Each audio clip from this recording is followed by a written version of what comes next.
Welcome to double seven media. నేను మీ ఆదినారాయణ. నా video చూస్తున్న ప్రతి ఒక్కరూ లైక్ చేసి, షేర్ చేసి, కామెంట్ చేసి, అలాగే ఛానల్ను సబ్స్క్రైబ్ చేసుకోవాలని కోరుకుంటున్నాను. కూటమి ప్రభుత్వం అధికారంలోకి వచ్చాక చాలామంది వైసీపీ నాయకులపై కేసులు పెడుతుంది. అందులో కూటమి ప్రభుత్వం అధికారంలోకి రాగానే వైసీపీ మాజీ ఎంపీ నందిగం సురేష్ మీద, అలాగే వల్లభనేని వంశీ, పేర్ని నాని, బోరుగడ్డ అనిల్, ఆయన వైఎస్ఆర్ కాంగ్రెస్ పార్టీకి సానుభూతి పరుడిని అని చెప్పుకుంటూ ఉంటాడు. అయితే బోరుగడ్డ అనిల్కు వైఎస్ఆర్ కాంగ్రెస్ పార్టీలో ఎలాంటి పదవి లేదు. ఆ తర్వాత లిక్కర్ స్కామ్ కేసుకు సంబంధించి కసిరెడ్డి రాజశేఖర రెడ్డిపై మిథున్ రెడ్డిని కూడా సిట్ అధికారులు విచారణకు పిలిచారు. ఆయన కూడా మద్యం కుంభకోణంలో ఒక ప్రధాన నిందితుడని కూటమి నాయకులు చెప్తుంటారు. అయితే ఈ వైసీపీ నాయకులను అరెస్ట్ చేయడం వల్ల, వారిపై కేసులు పెట్టడం వలన మాకు చాలా మంచి జరుగుతుంది. వైఎస్ఆర్ కాంగ్రెస్ పార్టీ నాయకులను కూటమి నాయకులు, కూటమి ప్రభుత్వం నిద్ర లేపుతుంది.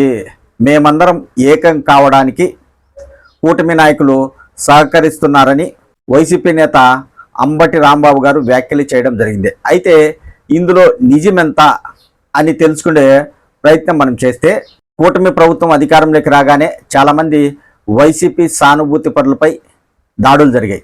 అలాగే వైసీపీలో జగన్మోహన్ రెడ్డి తర్వాత ముఖ్య నాయకుడైన పెద్దిరెడ్డి రామచంద్రారెడ్డి, అలాగే ఆయన కుమారుడు మిథున్ రెడ్డిని అన్నమయ్య జిల్లాలో పర్యటించకుండా చాలాసార్లు తెలుగుదేశం పార్టీ నాయకులు అడ్డుకున్నారు.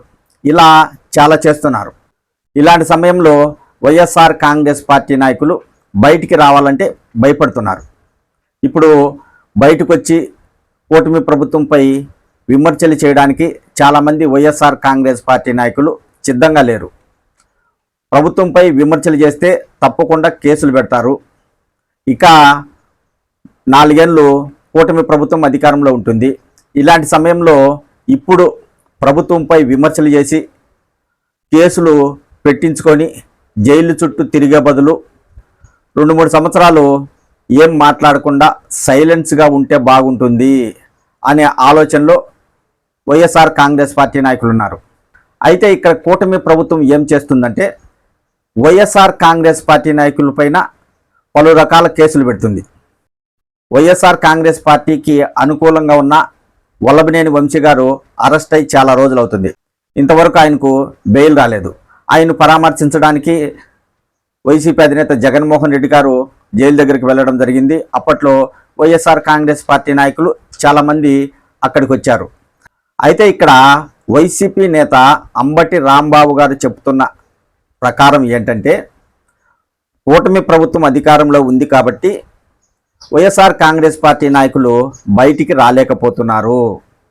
పార్టీ నాయకులందరూ ఏకమై సమావేశాలు నిర్వహించుకోలేకపోతున్నారు. కానీ కూటమి ప్రభుత్వం మాత్రం వైసీపీ నాయకులపై కేసులు పెట్టి వారిని భయపెడితే వారు వైఎస్ఆర్ కాంగ్రెస్ పార్టీలో ఉండరు, వేరే పార్టీల్లో చేరతారు. ఆ విధంగా వైసీపీ నిర్వీర్యం అవుతుంది అనే ఆలోచనలో కూటమి పెద్దలున్నారు. అయితే వారి ఆలోచన మాకు అనుకూలంగా మారుతుంది అనేది అంబటి రాంబాబు గారు చెప్తున్న మాట. అది ఎలా అంటే, వైఎస్ఆర్ కాంగ్రెస్ పార్టీ నాయకులపై కేసులు పెడుతున్నారు కాబట్టి ఎవరైతే కేసులతో సిట్ అధికారుల ముందు హాజరు కావడం లేదా సిఐడి అధికారుల ముందు హాజరు కావడానికి వచ్చినప్పుడు ఎవరైతే కేసులు ఎదుర్కొంటున్నారో ఆ నాయకులను పరామర్శించడానికి వైసీపీ నాయకులందరూ గుమికూడుతున్నారు. వైఎస్ఆర్ కాంగ్రెస్ పార్టీ నాయకులను కూటమి ప్రభుత్వం నిద్రలేపుతుంది, మేమందరము ఏకం కావడానికి చాలా బాగా సహకరిస్తున్నారు అనేది వైసీపీ నేతలు చెప్తున్నారు. ఇప్పుడు వైసీపీ నేత సజ్జల రామకృష్ణారెడ్డి సిఐడి అధికారుల ముందు విచారణకు హాజరు కావడానికి ఆయన వెళ్ళారు. ఆ సమయంలో చాలామంది వైఎస్ఆర్ కాంగ్రెస్ పార్టీ నాయకులు ఆయన్ను పరామర్శించడానికి వెళ్ళారు. ఆ సమయంలో వైఎస్ఆర్ కాంగ్రెస్ పార్టీ నాయకులంతా ఒకటయ్యారు. అప్పుడు కూటమి ప్రభుత్వం ఏం చేస్తుంది, ఎందుకు మనపై ఇలా అక్రమ కేసులు పెడుతుంది, రాబోయే ఎన్నికల్లో వైఎస్ఆర్ కాంగ్రెస్ పార్టీని గెలిపించుకోవడానికి అందరం ఏకం కావాలి అన్న రీతిలో అక్కడికి వెళ్ళిన నాయకులందరూ చర్చించుకుంటారు. దానివలన వైఎస్ఆర్ కాంగ్రెస్ పార్టీకి ఉపయోగమే కదా అనేది వైసీపీ నాయకులు చెప్తున్న మాట. వారు కూడా ఆ విధంగానే ఆలోచిస్తున్నారు. మామూలుగా అయితే వైసీపీ నేతలైతే కూటమి ప్రభుత్వం అధికారంలోకి వచ్చాక కేసులు పెడుతుంది కాబట్టి సైలెన్స్ అయిపోయారు. ఏ నియోజకవర్గంలోని నాయకులు బయటికి ఎక్కువగా రావడం లేదు, కార్యకర్తలతో కూడా కలవడం లేదు. ఇప్పటికి మాత్రం వైసీపీ అధినేత జగన్మోహన్ రెడ్డి మాత్రం వైసీపీ నాయకులతో సమావేశాలు పెడుతూ ప్రభుత్వంపై విమర్శలు చేస్తున్నారు. సూపర్ 6 పథకాలు అమలు చేయడం లేదని ఆరోపణలు చేస్తున్నారు. అయితే జగన్మోహన్ రెడ్డి తర్వాత 3 లేదా 4 నాయకులు మాత్రమే ప్రభుత్వంపై విమర్శలు చేయడానికి ముందుకు వస్తున్నారు. చాలామంది నాయకులు బయటికి రావడం లేదు. కాకపోతే ఇక్కడ కేసులు పెట్టడం వలన ఆ నాయకులు జైలుకు వెళ్ళినప్పుడు కావచ్చు, లేదా అధికారుల ముందు విచారణకు హాజరయ్యే సమయంలో కావచ్చు, అక్కడ వైసీపీ నాయకులందరూ ఏకమవుతున్నారు కాబట్టి మాకు కలిసి వచ్చే అంశంగా ఆ నాయకులు భావిస్తున్నారు. ఇది ఒక రకంగా నిజంగా చెప్పాలంటే వైఎస్ఆర్ కాంగ్రెస్ పార్టీ నాయకులను కూటమి ప్రభుత్వం నిద్ర లేపుతుంది అని చెప్పవచ్చు. ఎందుకంటే ఇప్పుడున్న పరిస్థితుల్లో మరో 4 ఏళ్ళు కూటమి ప్రభుత్వం అధికారంలో ఉంటుంది కాబట్టి నాయకులందరూ ఒకే చోటుకొచ్చి సమావేశాలు నిర్వహించాలంటే అంత ఈజీ కాదు. అలా సమావేశాలు నిర్వహించారంటే ఖచ్చితంగా ప్రభుత్వానికి వ్యతిరేకంగా మాట్లాడడానికే సమావేశాలు నిర్వహిస్తారు.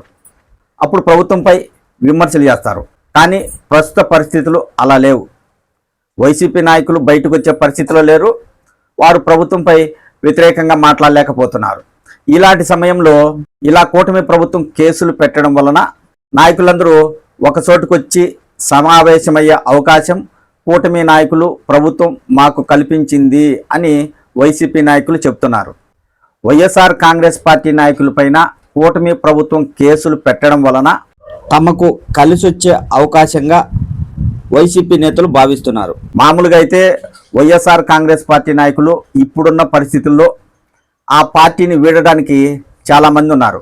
అయితే వైసీపీలోని ముఖ్య నేతలను నిర్వీర్యం చేయడానికి కూటమి ప్రభుత్వం ప్రయత్నాలు చేస్తూ అందులో భాగంగా ఆ నేతలపై కేసులు పెడుతుంది.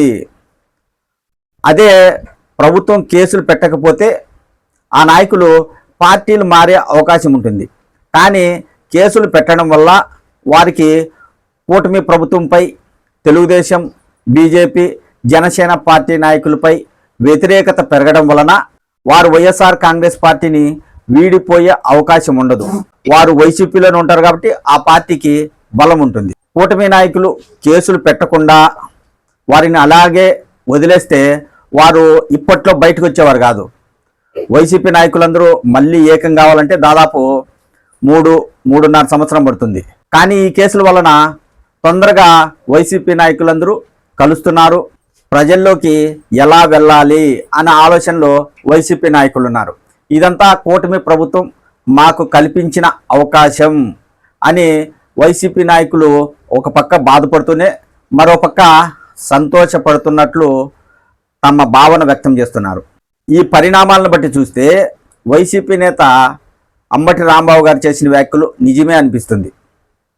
మామూలుగా వైసీపీ నాయకులు బయటికి రాలేని పరిస్థితుల్లో వారందరూ బయటకు వచ్చి అందరూ ఒకే చోట కలుసుకుండేలా కూటమి ప్రభుత్వం సహకరిస్తుంది అనేది ఇక్కడ తెలిసిపోతుంది.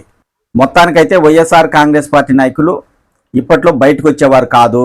కూటమి నాయకులు కేసులు పెట్టడం వల్ల జైలుకు వెళ్ళే నాయకులకు, జైలుకు వెళ్ళబోయే నాయకులకు అండగా ఉండడానికి వైసీపీ నాయకులందరూ ఏకమవుతున్నారు. అది ఆ పార్టీకి కలిసి వచ్చే అవకాశం.